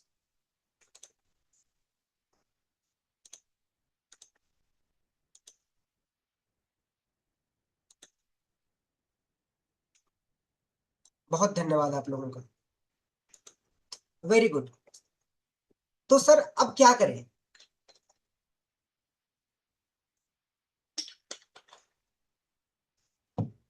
अब क्या करें? तो आप लोगों को ना मैं एक और, आपके ट्रेड को रिफाइन करने के लिए मैं एक और तरीका दे रहा हूं आपको, कि आप कैसे अपने ट्रेड को और अधिक रिफाइन कर सकते हैं। अगर मैं इसी ट्रेड को अगर मैं 5 मिनट में देखूं, यहाँ पे ये ट्रैप क्यों किया, ये यहाँ पे ट्रैप क्यों किया, एक ही मिनट में देखो। ये यहाँ पे ट्रैप क्यों किया? पहले फर्स्ट गो में ही मार्केट चला जाता था। धीरे धीरे क्या होता है ना, जब कोई कॉन्सेप्ट धीरे धीरे बहुत लोग यूज करने लग जाते हैं ना, तो समझ लो कि मार्केट में इस कॉन्सेप्ट को जानने वाले बहुत सारे लोग हो जाते हैं। और ये बात बड़े प्लेयर्स को समझ में आती है। तो बड़े प्लेयर्स को पता होता है कि यहाँ पे लोग लिक्विडिटी मान करके यहाँ पे एंट्री मारेंगे।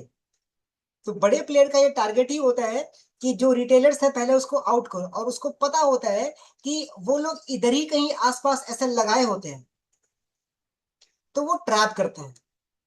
और यहाँ पे इसने वापस से ट्रैप किया। तो हम इससे कैसे बचें? हम इससे कैसे बचें? तो उससे बचने के लिए एक तरीका, पहला तरीका तो ये है, पहला तरीका ये है कि जब यहाँ पे प्राइस ने एक लिक्विडिटी क्रिएट करके प्राइस ऊपर की तरफ जाने की कोशिश करी, तो हम पहले बार में एंट्री नहीं लेंगे। हम क्या करेंगे? वेट करेंगे प्राइस को ऊपर जाने का। ठीक है, हम वेट करेंगे प्राइस के ऊपर जाने का। यहां से प्राइस जाए ऊपर, यहां तक जाए, यहां तक जाए, यहां तक जाए, कहीं तक जाए। और फिर हम वेट करेंगे क्या, कि प्राइस गिर करके नीचे की तरफ में आए। प्राइस गिर करके नीचे की तरफ में आए।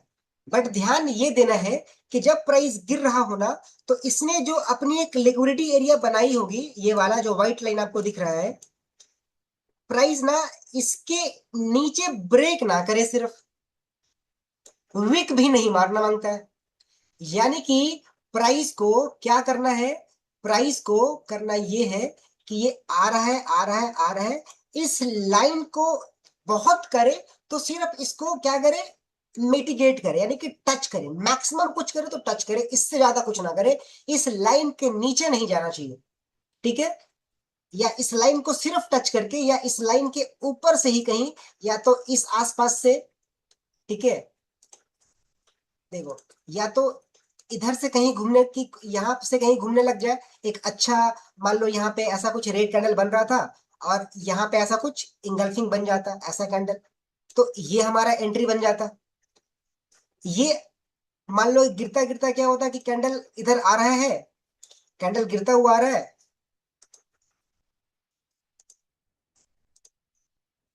इस तरीके से कैंडल गिरता हुआ आ रहा है, यहां तक आया। और यहां तक आने के बाद में क्या हुआ कि इस जगह से प्राइस एक इंगल्फिंग बना दे।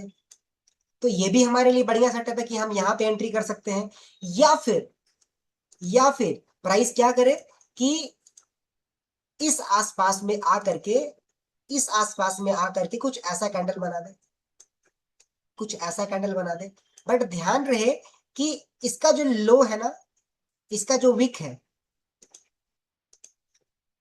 इसकी विक या प्राइस का जो लोएस्ट एरिया है, वो इस लिक्विडिटी एरिया को इंटैक्ट रखे, यानी कि ब्रेक ना होने दे, ना ही उसको नीचे की तरफ मूव कराने, मतलब इसके ऊपर प्राइस रहे।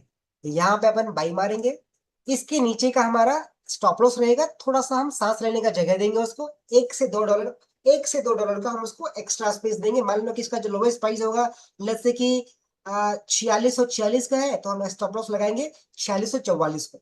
ठीक है। और टारगेट हम रखेंगे फर्स्ट, ये हमारा फर्स्ट स्विंग हो गया, यानी कि फर्स्ट रेजिस्टेंस हो गया।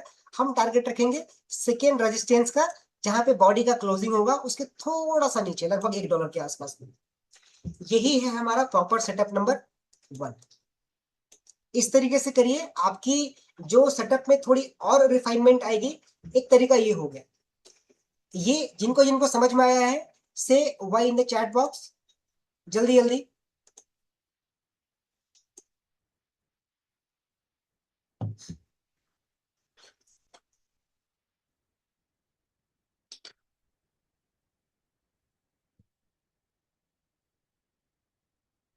एकदम बाढ़ हला दो, चैट बॉक्स पे ना एकदम बाढ़ हला दो, Y Y Y Y Y करके एकदम।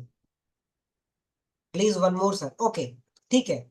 मैं एक बार वापिस से समझाता हूँ। ठीक है। देखो, क्या करना है हमें। हमें जब प्राइस गिरते हुए आ रही थी ना, जब प्राइस यहां से गिरते हुए आ रही थी, इस इधर से गिरते हुए प्राइस आ रही थी, तो मैं इसको वापस से पहले इरेज कर देता हूँ। ध्यान से समझिएगा। जब प्राइस गिरते हुए आ रही थी, एक लिक्विडिटी एरिया था, ये वाला लिक्विडिटी एरिया जो मैंने ड्रॉ करके रखा ऑलरेडी। यहां से प्राइस गया गिरा, और यहाँ पे इसने एक लिक्विडिटी एरिया पे, यहाँ पे इसने एक अच्छा ग्रीन कैंडल बनाया एंट्री के लिए। तो हम अपने सेटअप को और अच्छे से रिफाइन करने के लिए हम पहली एंट्री को अवॉइड करेंगे।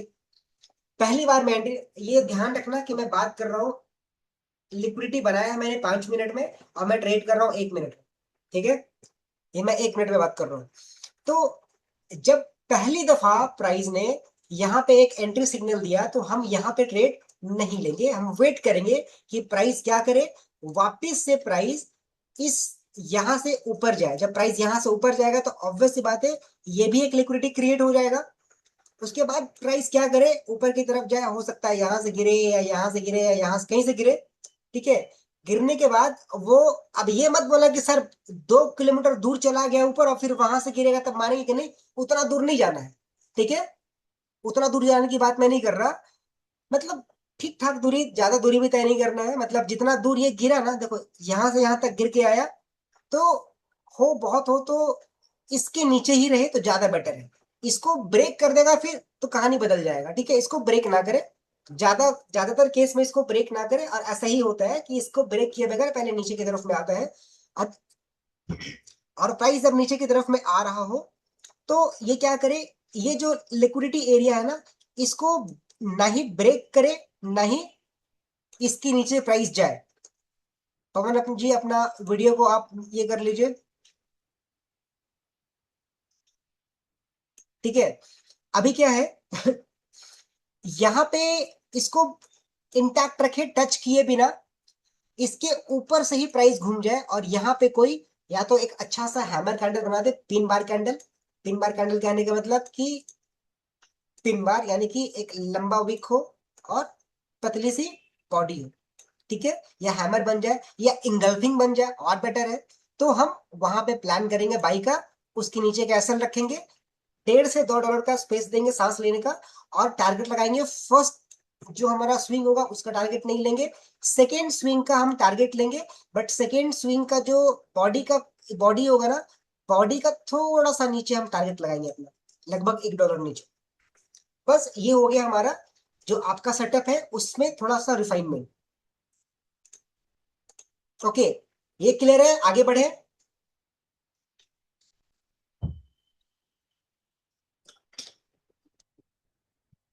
बहुत धन्यवाद। थोड़ा रुक जाओ यार, बहुत गर्मी लगने लगा, थोड़ा विंडो ओपन करने दो।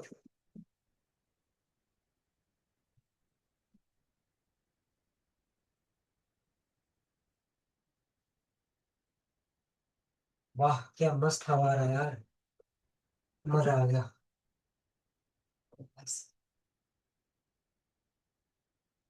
अरे यार, सॉरी गाइस, डिस्टरबेंस के लिए।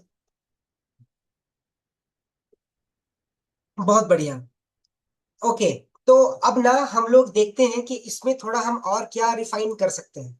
ठीक है, तो इसमें थोड़ा हम रिफाइन ये कर सकते हैं कि लिक्विडिटी एरिया वो कौन सी लिक्विडिटी एरिया होगी जहां पे हम ट्रेड्स प्लान करेंगे।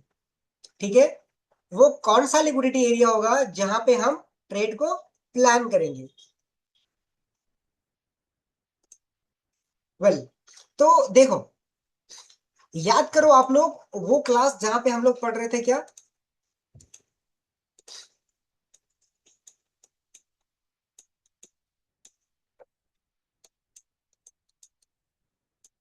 Order block. ऑर्डर ब्लॉक का कॉन्सेप्ट हम लोग थोड़ा इसमें यूज करेंगे कॉन्फ्लुएंस करने के लिए। क्यों? क्योंकि जिस तरीके से आप लोगों का क्वेरी आया, मैं समझ गया कि आप लोगों की दिक्कत कहाँ आ रही है। तो उसके लिए ना मैं क्या कर रहा हूँ कि आप लोगों से ये रिक्वेस्ट कर रहा हूँ कि आप लोग जब भी ट्रेड प्लान करें ना, तो सिर्फ एक एक कंफर्मेशन के बेसिस पे ट्रेड आप लोग मत कीजिएगा। मल्टीपल कंफर्मेशन देना है जिसपे कि हम ऐड करने वाले हैं लिक्विडिटी में ऑर्डर ब्लॉक। अब लिक्विडिटी में हम लोग, लिक्विडिटी ऑलरेडी एक बहुत ही तगड़ा कॉन्सेप्ट है, उस पे हम एक चीज और ऐड कर रहे हैं, ऑर्डर ब्लॉक। तो जब दो चीजों का मिक्सर हो जाएगा ना, तो हमारा जो रिफाइनमेंट है हमारी स्ट्रेटेजी का वो और अच्छा हो जाएगा। तो हमारा ना जो कुछ कुछ ट्रेड्स जो नॉइज क्रिएट कर रहे हैं लिक्विडिटी एरिया में भी, वो वैसे ही रिफाइन हो जाएंगे। और सीखते हैं वो कैसे करते हैं। देखो, हम क्या करेंगे, हम सबसे पहले इसको पहले बार इरेज कर देते हैं। देखिए, हम क्या करेंगे ना, हम सबसे पहले कोशिश करेंगे लिक्विडिटी एरिया फाइंड आउट करने का। ठीक है, चलो फाइंड आउट करते हैं लिक्विडिटी एरिया। जैसे कि ये एक लिक्विडिटी एरिया था, ये एक लिक्विडिटी एरिया था।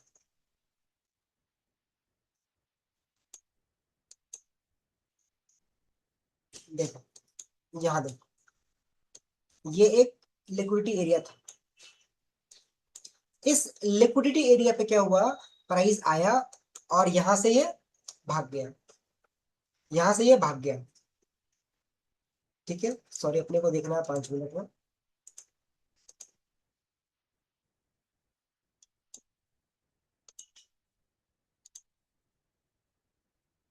लेट्स फाइंड आउट वो लिक्विडिटी एरिया।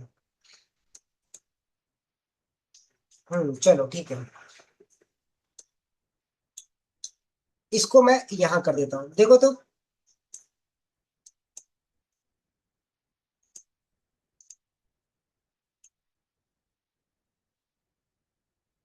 ये देखना जरा, दिस वन, क्या इसको हम एक लिक्विडिटी एरिया कह सकते हैं? कह सकते हैं या सोलो? बिल्कुल कह सकते हैं। यहां से क्या हुआ, मार्केट ने स्वीप किया, और स्वीप करने के बाद में देखो बहुत अच्छा मूव दिया। स्वीप करने के बाद में मार्केट ने एक बहुत अच्छा मूव दिया। यस, ठीक है, स्वीप किया, स्वीप करने के बाद यहाँ मार्केट ने बहुत अच्छा मूव दिया। याद करना जरा वो वाला कॉन्सेप्ट जो हमने पढ़ा था, सप्लाई डिमांड वाला कॉन्सेप्ट। सप्लाई डिमांड वाला कॉन्सेप्ट जरा याद करना। किनको किनको याद है सप्लाई डिमांड वाला concept? Type Y in the chat box, जल्दी जल्दी, किनको किनको याद है सप्लाई डिमांड वाला कॉन्सेप्ट, किनको किनको ध्यान में है?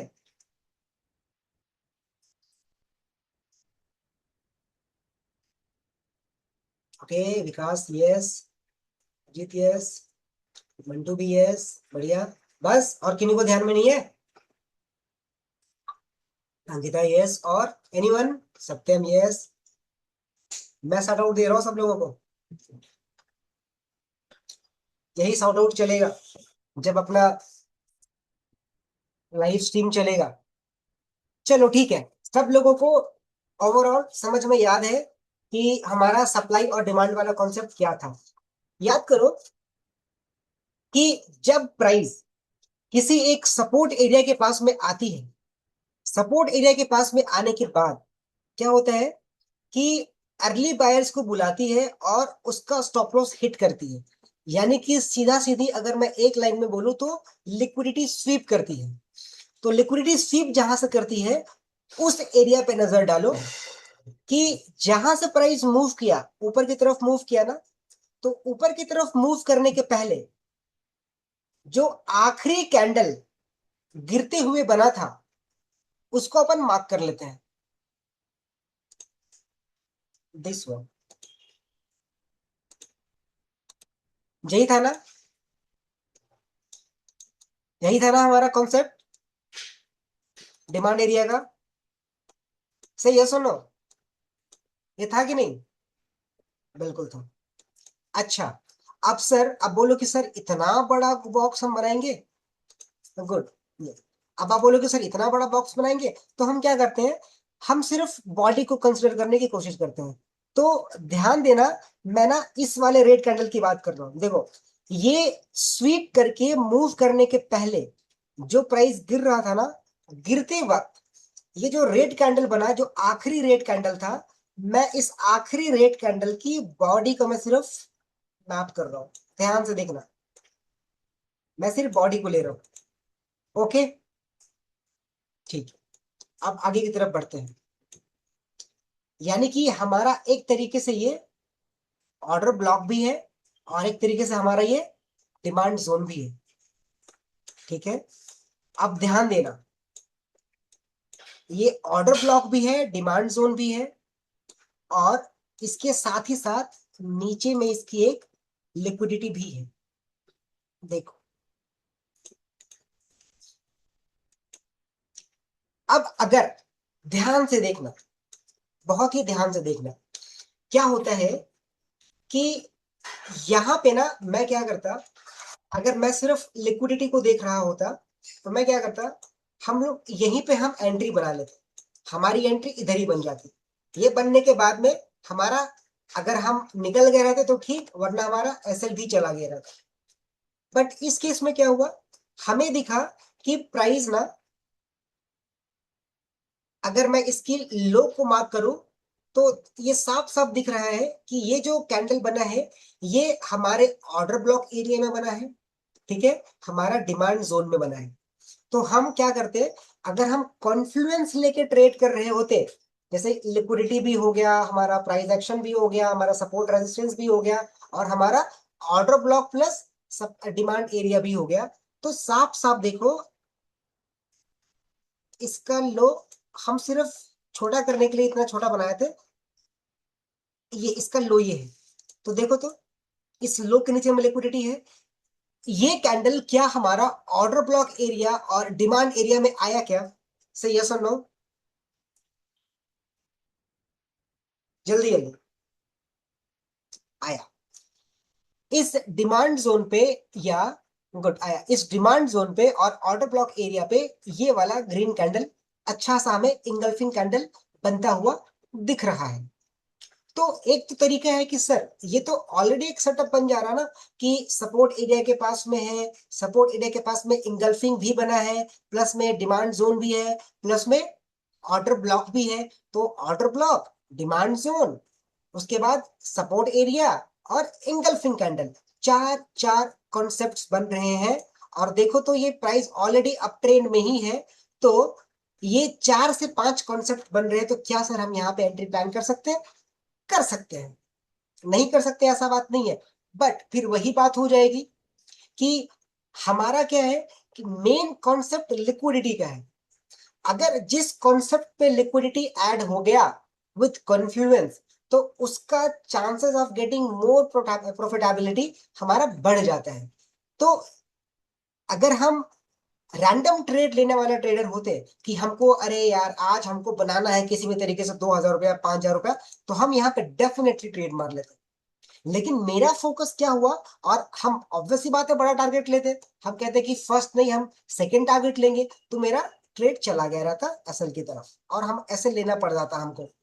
अभी क्या होता कि ये फर्स्ट केस हो गया, हमें जब रैंडम ट्रेड ले रहे। अब सेकंड केस लेके चलो कि हमारा एक मतलब साइकोलॉजिकल एक अंडरस्टैंडिंग पहले से सेट है। हमने जहां पे ट्रेड करते हैं, हमारा ट्रेडिंग डेस्क के सामने ना हमने लिख के चिपका रखा है, ओनली 2 ट्रेड्स टुडे। और ये डेली आपके सामने दिखना चाहिए, ओनली 2 ट्रेड्स टुडे। डेली मत लिखना, लिखना कि ओनली 2 ट्रेड्स टुडे। ये आपके दिमाग में ना सब कॉन्शियसली आपके दिमाग में एक सिग्नल छोड़ेगा कि आपको 2 ही ट्रेड लेना है। तो अगर आपको 2 ही ट्रेड लेना है तो ऑटोमेटिकली आप ना वैसे ही ट्रेड लेंगे जो आपको अधिक कॉन्फिडेंस प्रोवाइड कराएगा, जो आपको अच्छा कॉन्फ्लुएंस देगा, मल्टीपल कॉन्फ्लुएंस के साथ में आपको एक अच्छा कॉन्फिडेंस देगा। ठीक है, तो आप देखो, ये भी तो एक वही एरिया है ना, ये भी तो वही वाला एरिया है। तो हम इसमें ट्रेड नहीं लेते, हम क्या करते, वेट कर रहे होते कि ठीक है ऑर्डर ब्लॉक एरिया में आ गया, डिमांड जोन में भी आ गया, बट क्या लिक्विडिटी स्वीप करी है क्या इसने, इस पे नहीं करी है। देखो ध्यान से जरा, इस वाले पे लिक्विडिटी स्वीप नहीं करी है, इस पे करी है। ठीक है, इस पे करी है इसने लिक्विडिटी स्वीप, इस वाले कैंडल पे। तो हम क्या करते, 1 मिनट में आने के बाद में हम यहाँ पे इसको ढूंढ रहे होते, समवेयर अराउंड दिस एरिया, इस जगह पे हम इसको ऐसे ढूंढ रहे होते, और हमें यहाँ पे एक बहुत ही खूबसूरत सी एंट्री मिलती। अब आप बोलोगे सर ये हो गया तो आप करके दिखा रहे हैं, मैं आपको कॉन्सेप्ट सिखा रहा हूँ। लाइव मार्केट में अगर वैसा सेटअप दिख जाएगा तो मैं वो भी करके दिखाऊंगा आपको। ठीक है, बट ध्यान रहे कि प्रॉफिट और लॉस एक सिक्के के 2 पहलू हैं। आपका रिस्क मैनेजमेंट मैनेज होना चाहिए, आपके पास में ये प्लान होना चाहिए कि हमें इतने ट्रेड्स करने हैं, इतने ही लॉस लेने हैं। प्रॉफिट हमें जो मिल जाए मार्केट के हाथ हाथ में है। किसी दिन प्रॉफिट कम बनेगा, किसी दिन प्रॉफिट इनसेन बनेगा। ठीक है, हर दिन एक जैसा नहीं होता। हो सकता है कि किसी दिन आपके दोनों को दोनों स्टॉप लॉस चला जाए, और हो सकता है कि किसी दिन आपके दोनों को दोनों टारगेट चला जाए और दोनों को दोनों टारगेट बहुत इनसेन तरीके से भागे। तो कुछ भी हो सकता है। तो अगर आप एक रूल बेस्ड ट्रेड करेंगे ना, तो आप लंबे समय तक सरवाइव करेंगे और एक कंसिस्टेंट प्रॉफिटेबल ट्रेडर बन सकते हैं। देखो, अगर हम इस जगह पे लॉन्ग किए रहते, ये हमारा एसएल रहता, थोड़ा सा हम सांस लेने का जगह इसको देते। ठीक है, और ये हमारा फर्स्ट टारगेट था जो हम नहीं लेते, हम हमेशा सेकेंड टारगेट की तरफ जाते हैं। सेकेंड टारगेट, और सेकेंड टारगेट देखो तो 3 है क्या, 2.47 है, तो हम कोशिश करते हैं कि 3 मिल जाए, हमें हमें 3 मिल जाए। ठीक है, ओके, 3 मिल जाए। और ये अगर ये जो हम 3 ले रहे हैं, तो 3 जो है, क्या हम मतलब इलॉजिकल ले रहे हैं क्या? जो 3 का टारगेट हम ले रहे हैं क्या इलॉजिकल टारगेट है क्या? नहीं, क्योंकि प्राइस यहां तक गया हुआ है, तो ये एरिया तक हमारा एक साफ साफ दिख रहा है कि ये एरिया तक हमारा एक रेजिस्टेंस एरिया है। ये एरिया हमारा एक रेजिस्टेंस एरिया है, यहां तक प्राइस जा सकता है। तो हमने उसके नीचे ही अपना टारगेट लगाया है, ये इस कैंडल के आसपास कहीं है। ठीक है, तो हम इस तरीके से ट्रेड लेंगे, और इससे क्या होगा ना कि हम ज्यादा ट्रेड लेने पर फोकस नहीं करेंगे, हमारा फोकस होगा कि हम हाई क्वालिटी वाले ट्रेड्स लेंगे।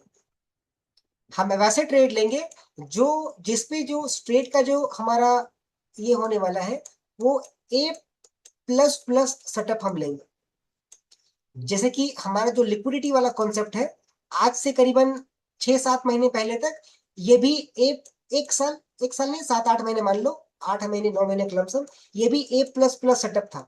आज भी है ए प्लस प्लस, बट इसको आप बहुत प्रिसाइजली तब यूज कर पाएंगे ना जब आप थोड़े एक्सपीरियंस्ड हो जाएंगे। ठीक है, बट अभी आपके लिए आप इसको सिर्फ लिक्विडिटी को मान के चलो ए प्लस सेटअप, बट वो भी तब जब आप एक अच्छा एरिया आइडेंटिफाई कर पाए तब। यानी कि ये एक लिक्विडिटी एरिया था, इसको ब्रेक किया, ऊपर की तरफ गया, तो हम यहाँ पे एंट्री नहीं बनाएंगे, इसको जाने दो। नीचे आ रहा है, एक नया लिक्विडिटी बना है, इसके नीचे ब्रेक ना करे, इधर ही कहीं बन जाए, इंगल्फिंग बन जाए या पिन बार बन जाए, तो यहाँ एंट्री मारो, इधर एसएल रखो, इसके बाद सेकंड टारगेट रखो। या तो इस तरीके से ट्रेड लो, या फिर इस तरीके से ट्रेड लो। इसमें क्या है तुम्हारा, इसमें ऑर्डर ब्लॉक भी है, इसमें डिमांड जोन भी है, इसमें सपोर्ट भी है, स्ट्रॉन्ग सपोर्ट। ठीक है, इसमें स्ट्रॉन्ग सपोर्ट भी है। इसके अलावा क्या है, देखो तो ये कैंडल एक अच्छा इनसाइड कैंडल भी है। ठीक है, और क्या है, लिक्विडिटी भी है। इन सब कोई मिल करके इस ट्रेड को ना बहुत ही शानदार ए प्लस प्लस सेटअप बनाता है। अब क्यों, अभी अच्छा पहले ये बताओ कि ये वाला जो सेटअप जो भी मैंने आप लोगों को सिखाया, जिसमें कि ऑर्डर ब्लॉक भी है, डिमांड जोन भी है, सपोर्ट रेजिस्टेंस जो हमने सीखा था वो भी है, और कैंडल का भी कंफर्मेशन है, और लिक्विडिटी भी है। ये वाला कॉन्सेप्ट जो है, जो हमने मल्टीपल कॉन्फ्लुएंस यूज करके लिक्विडिटी वाला कॉन्सेप्ट को हमने यूज में लेना स्टार्ट किया, ये किनको किनको पल्ले पड़ा, type Y in the chat box fast.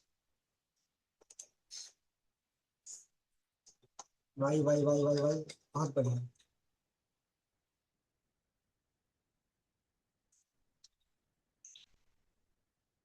बहुत स्मार्ट लोग हो तुम लोग यार, सबको समझ में आ गया, very good.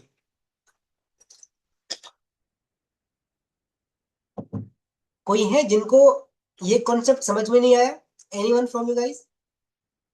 Sir area find करने में दिक्कत होता है, ठीक है, एरिया फाइंड करने में दिक्कत, ओके चलो ठीक है, ये सवाल मैं लेता हूं अभी।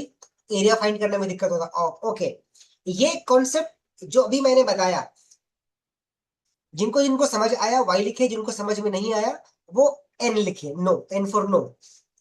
जिनको समझ नहीं आया type N in the chat box. You have 30 seconds. जिनको समझ नहीं आया type N in the chat box. Okay, सबों का मुझको वाई वाई दिख रहा है। आप अल्ट्रा प्रो लेवल का स्मार्ट लोग, बहुत बढ़िया। ओके ओके, वाई वाई, चलो, सबको समझ आ गया, बढ़िया। अभी मैं क्या करता हूँ ना, जो आपका सवाल था कि सर एरिया कैसे लेते हैं, समझना, मैं सबको इरेज कर देता हूँ पहले। मैं इसको भी इरेज कर दे रहा हूँ। Let's erase this too, this too, this too. देखो, एरिया फाइंड आउट करने का तरीका। एरिया मतलब क्या? सबसे पहली बात, एरिया मतलब क्या होता है कि प्राइस जहां से रिवर्स कर सकता है या पहले किया हुआ। एरिया तो हम फाइंड आउट नहीं करते ना। एरिया मतलब क्या होता है? दो तरह के एरिया होते हैं ना हमारे, एक हो गया सपोर्ट एरिया, एक हो गया रेजिस्टेंस एरिया, राइट? यही दो एरिया होता है, सप्लाई एरिया और डिमांड एरिया। एरिया बोल लो, जोन बोल लो, बात बराबर है। तो जब हमें सपोर्ट एरिया फाइंड आउट करना हो और रेजिस्टेंस एरिया फाइंड आउट करना हो, तो हम कैसे फाइंड आउट करते हैं?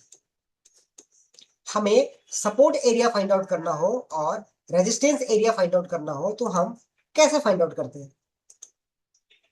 सिंपल।